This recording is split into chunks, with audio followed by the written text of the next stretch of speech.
Gallon Camps present Pat Novak for Hire. Cinderella lost a shoe and so she got a maid. The modern miss has learned from this in Gallon Camp she'll raid. More miles to a Gallon Camp. Yes, Gallon Camps, the family shoe stores with the yellow fronts, the largest shoe chain in the West with stores from Canada to Mexico to serve the West. GALLENKAMPS, Gallon Camps present Pat Novak for Hire.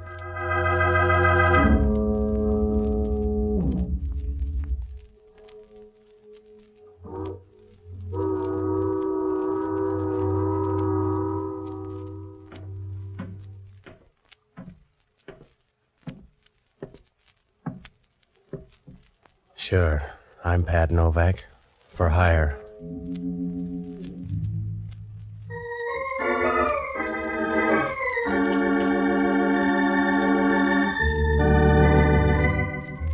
That's what the sign out in front of my office says, Pat Novak for hire.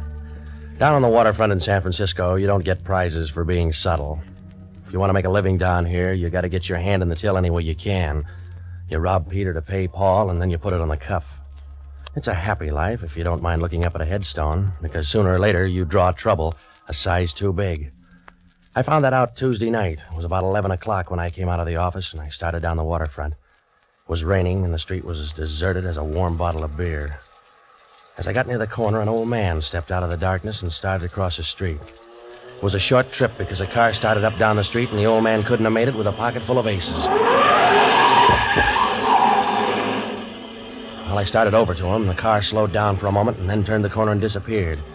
As it passed under the streetlight, I caught a glimpse of the license plate in a dull, surprised way, the way you'd grab a feather out of an angel's wing. I bent over the old man and I rolled him on his back. He was breathing hard as I cushioned his head. Please help me. Can you please help me? Well, that's a big order, mister. I must talk to you. Well, if you got any good quotes, you better get them off your chest fast. My pocket. Inside my pocket. Please put your hand. In here? Yeah. Sure. 2 envelopes. What about them? One is money for you. You have the other one. So far. The other one, please keep sealed. And you will give it to John St. John. John St. John? Yeah. Well, where does he live? You don't understand. It's not... I want to tell you. You don't understand. Well, he was right on that one. I didn't understand a thing except he slipped out of my arms and stopped paying taxes. I dragged him over to the side and I went through his stuff. There was nothing there, no identification, just a card with an address on the other side of town. I opened the envelope and $300 tumbled into my breast pocket. The other one was sealed. There was no name on it, but up in the corner there was some kind of marking. It looked like 2 crosses spliced together. There wasn't anything I could do for him except pray, and I owe some back dues, so I went over to my office and called police headquarters. I told them where the old man was, and then I checked in the phone book. There was no John St. John listed. Well, so I looked up the only honest guy I know, an ex-doctor and a boozer by the name of Jocko Madigan. A good guy, but to him, a hangover is the price of being sober. I finally found him singing in a Mason Street bar. Dinky, dinky, derbyshire, dinky, dinky, day. Jocko, I want to talk to you. Ah, Patsy, you're just in time for the counterpoint. I'm singing a song, a little sentimental thing from my childhood. It'll keep. I got a problem, Jocko. You'll always have a problem, Patsy, because you can't keep out of trouble. You know that, don't you? You have no self-control. Yeah, all right, Jocko. You have no more self-control than a bucket of mercury dumped in a marble staircase. All right, Jocko, check the bright talk. I just saw a guy get killed. You're like some violent disorder in nature, some large but unprofitable storm. You keep whirling in circles, Patsy. And if you ever go more than 10 feet in one direction, it's because some woman is 9 feet away. Then it begins all over again. Are you all through? Yes, get to the point. That's another of your troubles. You never get to the point. Some old guy was killed down on the Embarcadero. He checked out 50 feet away from me. Who killed him? I don't know. And why do you care? Professional jealousy? Some car came out of nowhere and clipped him. You're sure it wasn't an accident? Yeah, just like the fall of France. Will you stop needling me, Jocko? I told you the guy got killed. He was murdered right in front of me. I gotta find a guy called John St. John. How, St. John? John St. John. I don't feel like vaudeville tonight, Jocko. The old man gave me $300 to deliver a letter. I made him a promise. Well, you can break it now with only the slightest risk. I got the license number of the car. I want you to hop down and look it up. Then check at headquarters to see if the guy's got a record. I don't like policemen. They depress me. Check it. I gotta go out here to this address. Here. Uh-huh. Well, what kind of neighborhood is it? Well, it's not exactly a neighborhood. It's more like an architectural afterthought, a lingering defense against the early California bear. All right. No speeches. Just check on that license plate. Now, if I'm not at my place, try this address here. Yes, that's always very interesting at this time of night. Goodbye, lover.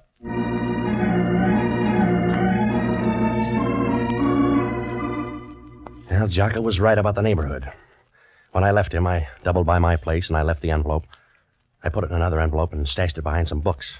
Then I headed out to look up John St. John. It must have been about midnight when I got there, and it was the kind of a neighborhood where a for rent sign reads like a ransom note.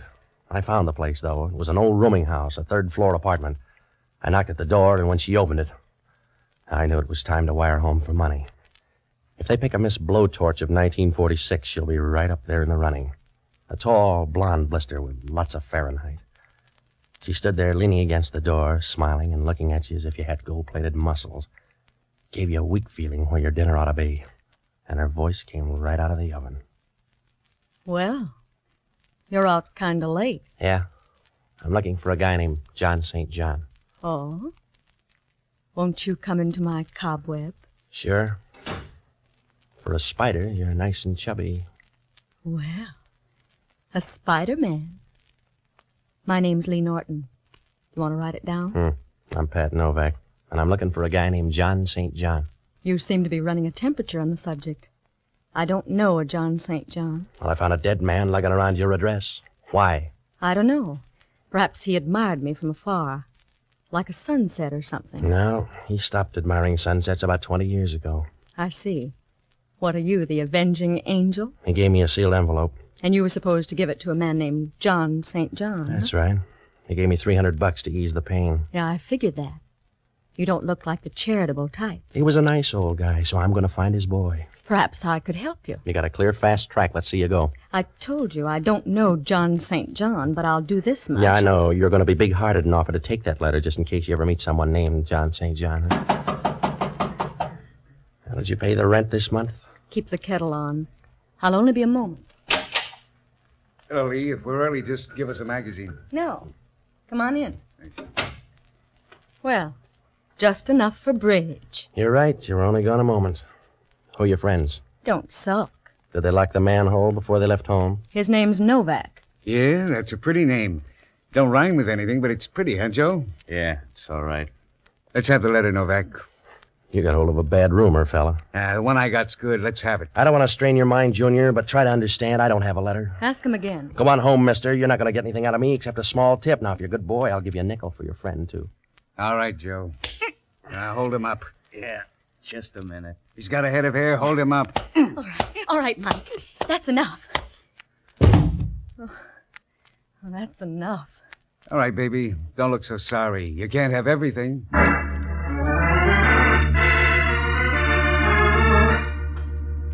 We'll be back to Pat Novak in just a moment. Have you ever worn uncomfortable shoes? Perhaps the size was wrong or the shoe was the wrong shape for your foot. But no matter why, there's nothing more uncomfortable than shoes that don't fit. The more you're on your feet, the more you know it. Gallenkamp specialize in properly fitting shoes for the whole family, right from the toddler's first important step. And Gallenkamp's good shoes are built to give support to active feet. Listen to an authority on shoes. He's Mr. John F. Stahl, 64 years young, a retired postman with a hobby. You guessed it, he likes to walk. He says, I've been on my feet most of my life. Since 1935, when I retired as a letter carrier, I walked 10,000 miles. I just walked to San Francisco from Trinity Center, California. That was 410 miles. Walking is fun, but take it from me, you must have good shoes. That's why I stick to Gallenkamps. Gallenkamps are good shoes. and there you have it from a man who knows. Gallenkamps are good shoes. That's why Gallenkamps are the West's favorite shoes, and Gallenkamp's tremendous volume makes possible Gallenkamp's reasonable prices. For style, for quality, for reasonable price, for good shoes for the entire family, visit the stores with the yellow fronts. Mr. Stahl walked 410 miles to shop at Gallenkamp's, but there's a store in your neighborhood. And now back to Pat Novak for hire. You know, it's easy to sleep if you got the right friends. When those two gun-ups were through, I hit the floor and made Rip Van Winkle look like an insomnia victim. I didn't like the floor, but it was in better shape than my face. I don't know how long I was there, but it must have been a couple of hours. I rolled over once and tried to get up, but it was like trying to barbecue a cake of ice. There was a sick, sweet smell in the room. I tried to place it, but my nose was out on strike, so I went to sleep again. Next thing I knew, it sounded like New Year's Eve. Here you go, Patsy. Now, up on the couch. What's the matter? Nothing. If you're a kitchen stove, the room's full of gas. Oh, some of my playmates, I guess. Well, you weren't at the apartment, so I tried here. Yeah? What time is it? 2:00. Who got the quaint idea of the gas chamber? A girlfriend. It was love at first sight. Did she get the letter? I left it home. You're getting smart. Yeah, $300 worth. They lifted my dough. Well, you couldn't use it where you were going. I checked on that hit-and-run car. It's listed under the name of Sidney Bronson. Has he got a record? No. Oh, everybody's a beginner. Well, let's go home. It'll be dull, but you'll get used to it.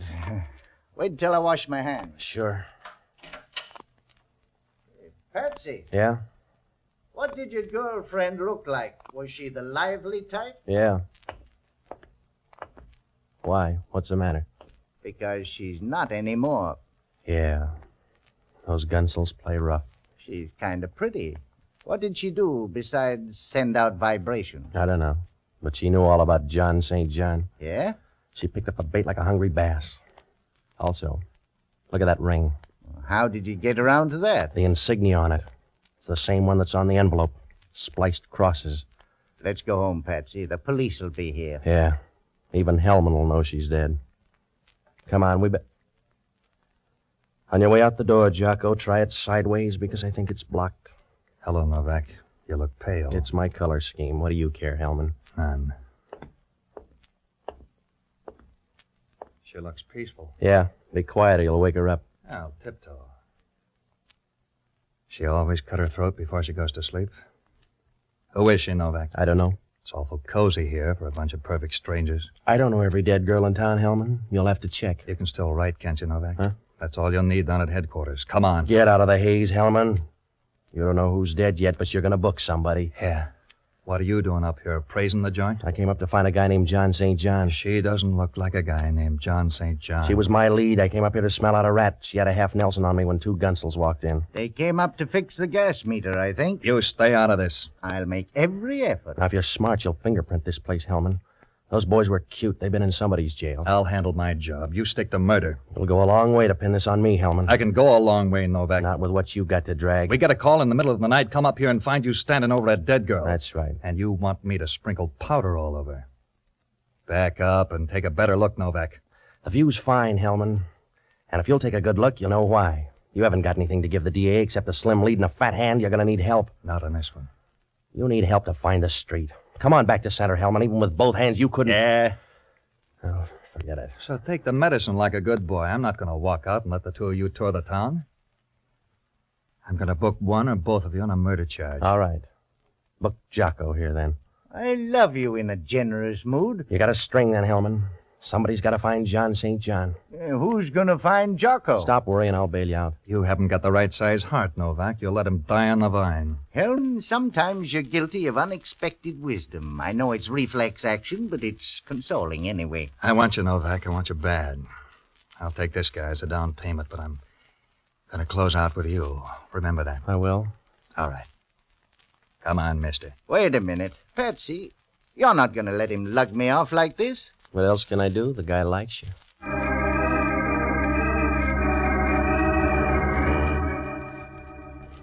No, it was a bum curve to throw Jocko, but somebody had to dig us out of a hole, and Jocko wasn't the boy.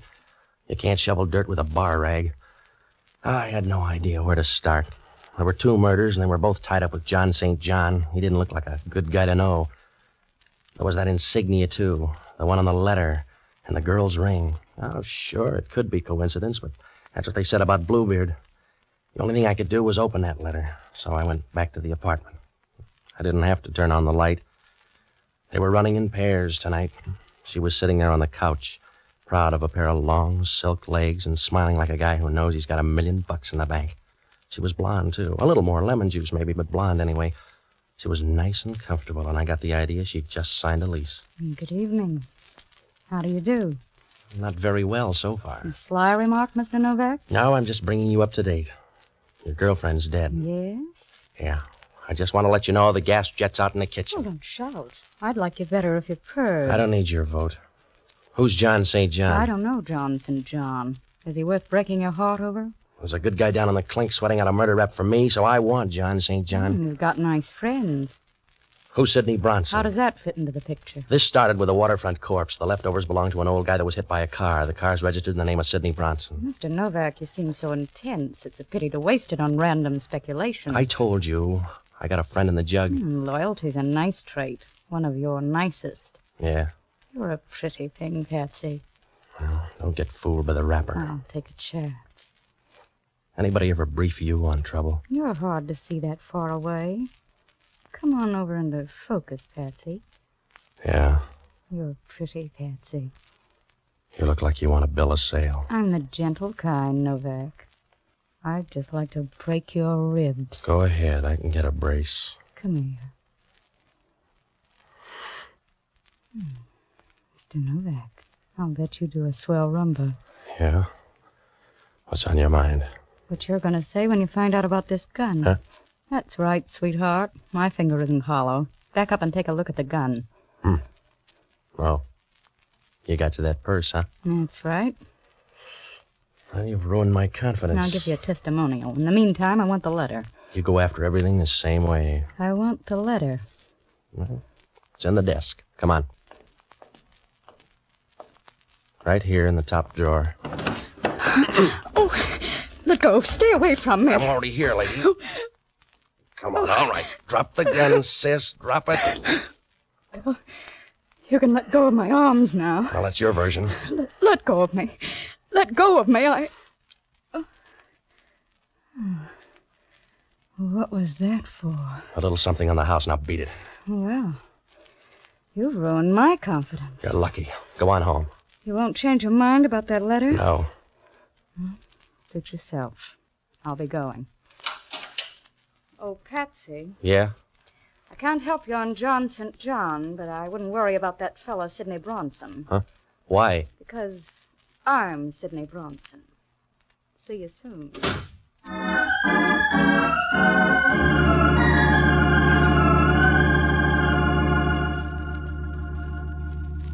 It began to look like a big, fat, well-fed double cross. I had to find out what was in that letter, so I made tracks for the bookcase. All I could do was browse because the letter was gone. Well, things didn't look rosy for me or Jocko. I was about to buy a file and bake a cake when the phone rang. Hello, Novak. Oh, Hellman. The coroner got a report on that dead girl. She died at 12:30. Well, that's pretty close. What's he got, a stopwatch? 15 minutes either way. Those fingerprints panned out, too. Yeah? A couple of L.A. strong-arm men. Well, that's new for L.A. You got a call out? We already picked them up. Your favorite's named Welcome Dangliers. I could make a joke. I already got one. They're set up with a perfect alibi for 12:30. That means I killed the girl. Nobody's arguing. I got some more news. Yeah? I'm out at the Seal Rocks. Well, you got the figure for it. We just found an envelope floating around the water. It's one of yours. You better come on out. You found an envelope, so what? So the envelope turns out to be in some guy's pocket. Come on out.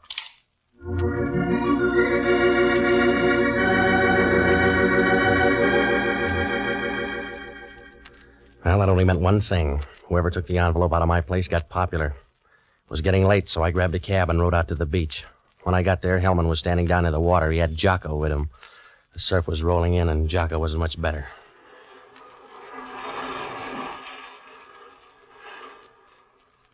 Hello, Patsy. Hello, Jocko. How's jail? Dry. Thanks for coming, Novak. You're sweet. Where's the envelope? Here. Mm-hmm. Yeah, it's the same one. That makes you look good. There was a letter in here. Did you take that with the guy's money, Hellman? You got all there is. This guy on the beach is the third one. It's my opinion the case will solve itself. We're running out of people. Who is the guy? His name's Walter Avery. Here's his stuff. Yeah, what's left? Well, the spliced cross really gets around. Eh? Keeps bobbing up. Here it is on this guy's fountain pen. I'm going to run this guy through the morgue, and then I'm going to look you up, Novak. Yeah? Sure. We want you down with us. That's right. I'll introduce you to all the best people. Good night, lover.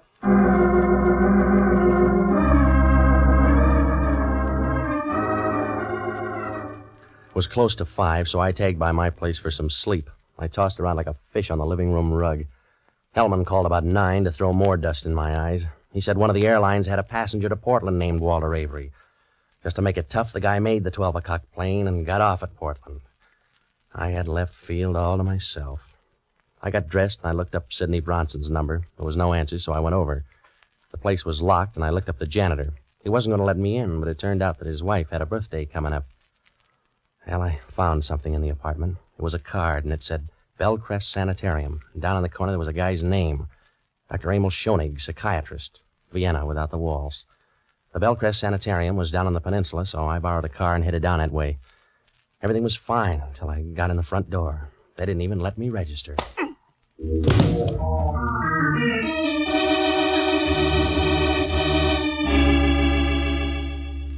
I woke up on a couch in Schoenig's office. It was dark outside, and my left arm was throbbing like a love story in a woman's magazine. The radiator sitting beside me was Sidney. You're a deep sleeper. I think I got some help. What happened to my arm? Hypodermic. You only need one arm, anyway. In your case, I need a spare. Who did it? Dr. Schoenig. Oh, he's a darling boy. Where is he? Out on the phone trying to figure out what to do with you? What's that make me, a patient? That's one way of putting it. You made things easy. We were coming to you for the letter. You want to try that over again? We were on our way when you stumbled in. You're wrong, Sid. Somebody's given you a fast pitch. That letter was gone when you were up at my place. I don't want a bum rib, Patsy. I want that letter. You're trailing the field angel. I told you. The letter's gone. A guy by the name of Walter Avery took it out of my place. Walter Avery? That's right, and somebody thanked him. They found him this morning making like a dead seal. Walter Avery left for Portland last night. A plant, sweetheart. You better read up on your friends. Yeah. Thanks, Patsy. I told you to watch him, Sid. You had more shots. What's the difference? Oh, none, I suppose.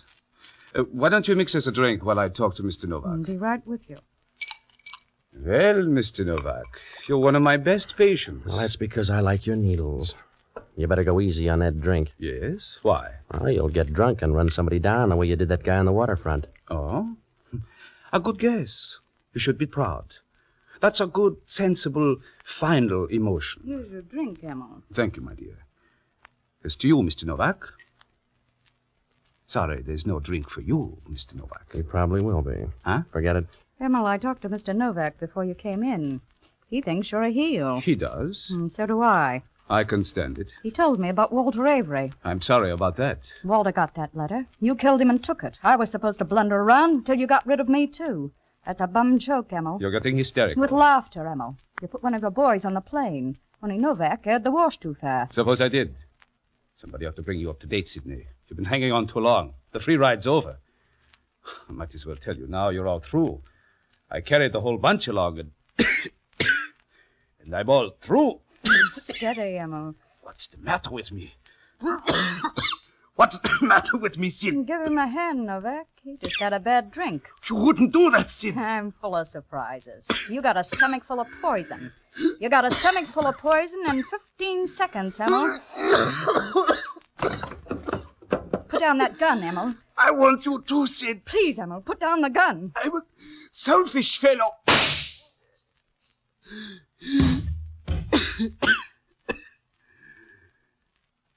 This happens kind of fast for you, fellow.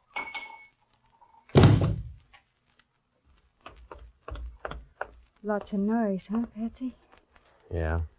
I'll get you a pillow. I'd rather have your lap. You get mercy, not love, baby. Yeah? Thanks for small favors. How do I look? Not so good. That was the 3-2 pitch. Yeah, I had it coming up. I'll tell you about John St. John. I know. There was no such guy. That's right. It was the name of the group. Those spliced crosses? Yes. You found out a little late, but it's always that way. That's the way I found out about you. Yeah? I had a funny little hunch about you and me. I found out a little late, but I know now, Patsy. Does that help?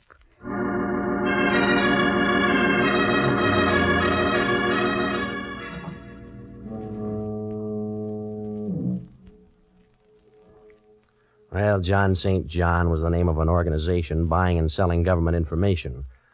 That old man tried to tell me, but he checked out too fast. I began to figure something like that when those spliced crosses started showing up. Schoenig killed the old man in Sidney's car. He couldn't stop because I was around. The 2 girls and Walter Avery were both in on the deal. Schoenig knew who I was when he saw me go into my office. He trailed me to my place and left Avery there to look for the letter. He killed that girl up in the rooming house, and then he found out she didn't have the letter. When Avery showed up, he took it away from him, threw him to the fish. He was trying to shake Sidney by sending her up to my place after he had the letter. The scheme went haywire when I showed up at the sanitarium. He was trying to work himself out of that one when the payoff came. John St. John? Well, right from the start, Jocko said he was either dead or in the state pen because anybody with a name like John St. John would have killed his parents as soon as he got old enough to find out about it.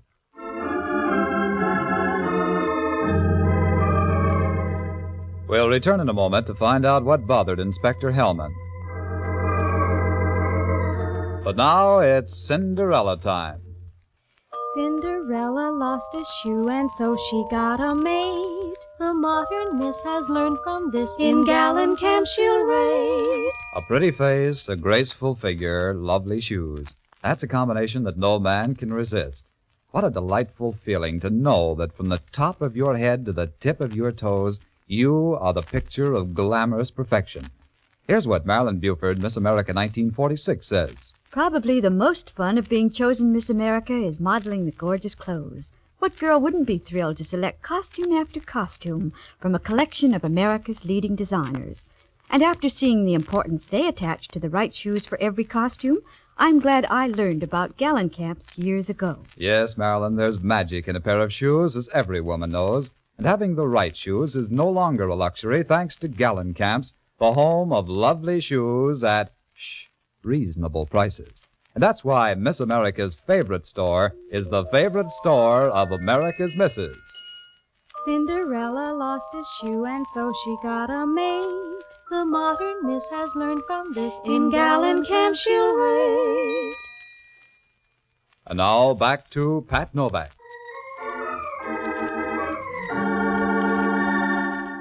It worked out all right. They found the letter out at Schoenig's place, and there were some plans for jet planes and a few other trifles. Hellman asked only one question. How come Schoenig didn't kill me before I could talk to the girl? It's always that way with a guy who commits murder. Either he goes too far or he doesn't go far enough.